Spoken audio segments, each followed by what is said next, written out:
How's everybody? Great. So far, so good? I put on the sign-in sheet because I'm just going to talk for a few minutes here, and I'm going to let Mr. Phil Wilkerson talk to you guys.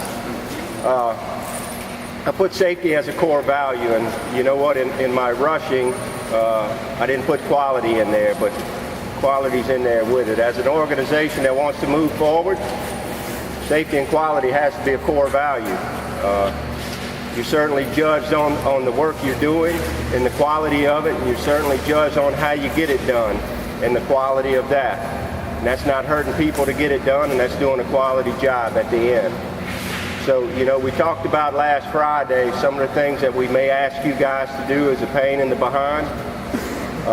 Bill and I were fortunate to audit a fall protection class at Bayou Safety. They're fixing to start teaching fall protection. And one of the guys that works for Web Device, a company we buy some fall protection from, said they had a fatality in a man lift a couple of weeks ago.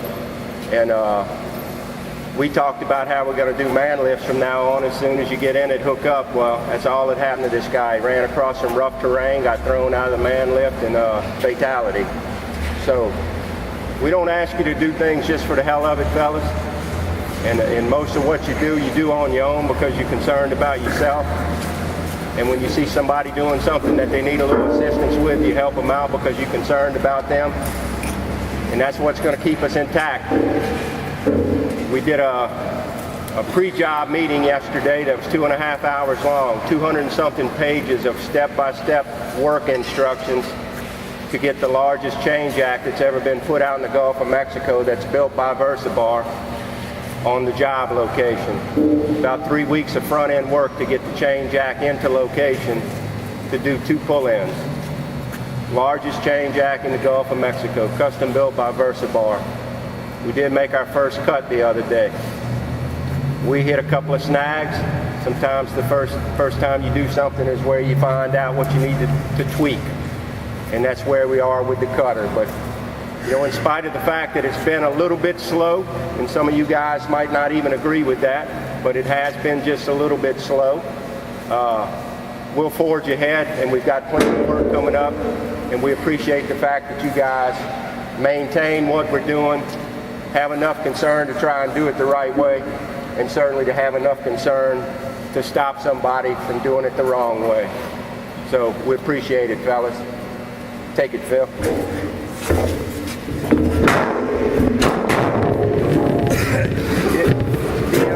Last week I was, can everybody hear me? Good? All right, last week I was talking to John, and he just wanted me to let y'all guys know he really appreciates y'all's effort as far as our safety policy, our quality policy, and all the stuff that goes with it.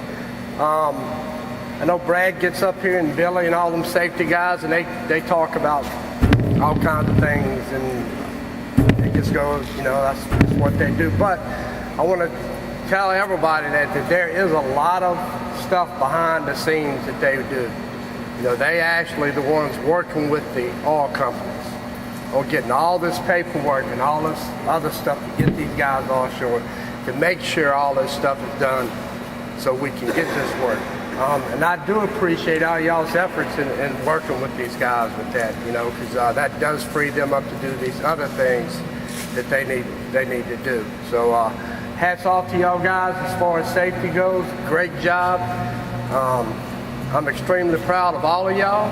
John is, and I think the oil companies are, to be honest with you. You know, so hats off to that.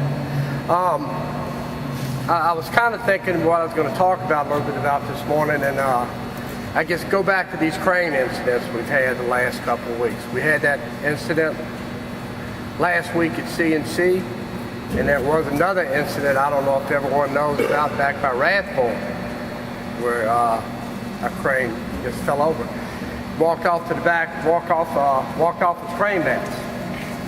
Track back, too far, goes over.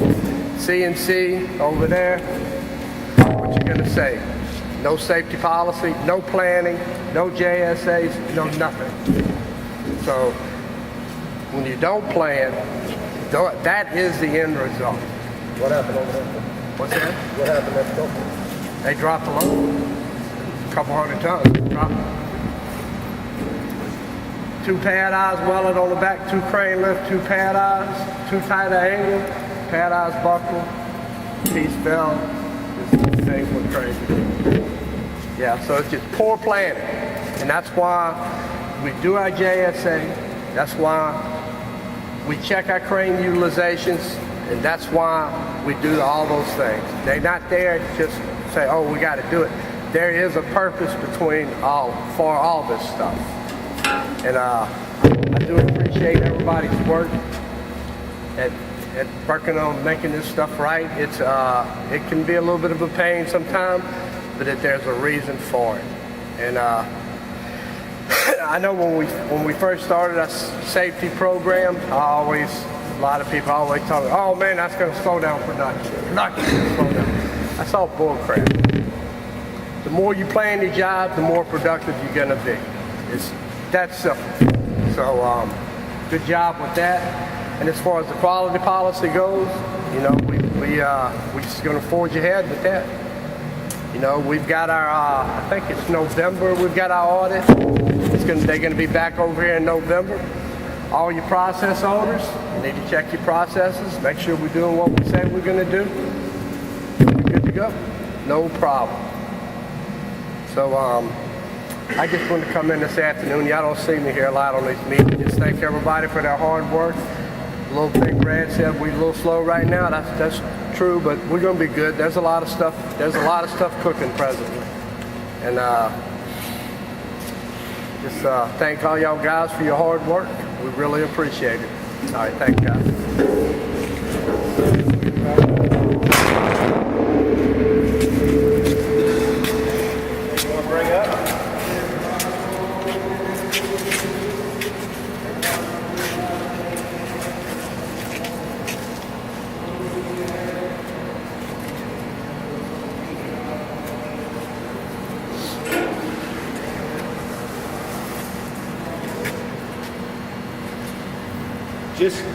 Just so you know, the Shell visit and the comment that I've gotten was brought to me through Dan Sweet, and the guy from Shell, what he said was, we hit it out the park.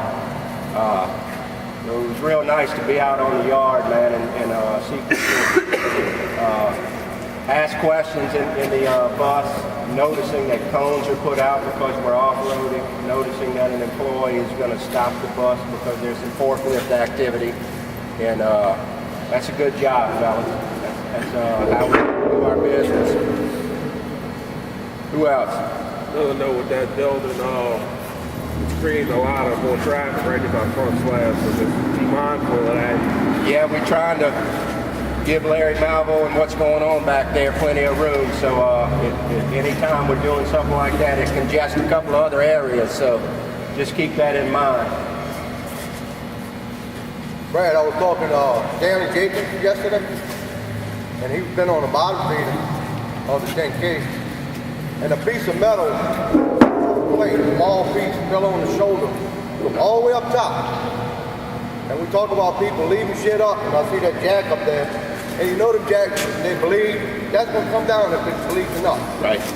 But Stanley, good thing it hit his shoulder, because if it had hit his head, it might have killed him, man. Yeah, it was a big enough piece. I want to say I brought it up last Friday, but dropped object. And as we brought it up you weren't here last Friday. No.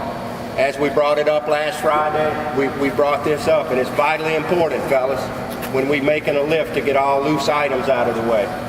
But yeah, it was big enough that if it would have hit him in the head, we would have had a very serious issue. That's for getting in the rush, not cleaning up behind yourself. Take care of your business, right? Right. Before we bust somebody's head open, we can take that extra minute and make sure that we got our ducks in a row. All right, fellas, y'all have a good day. Thanks.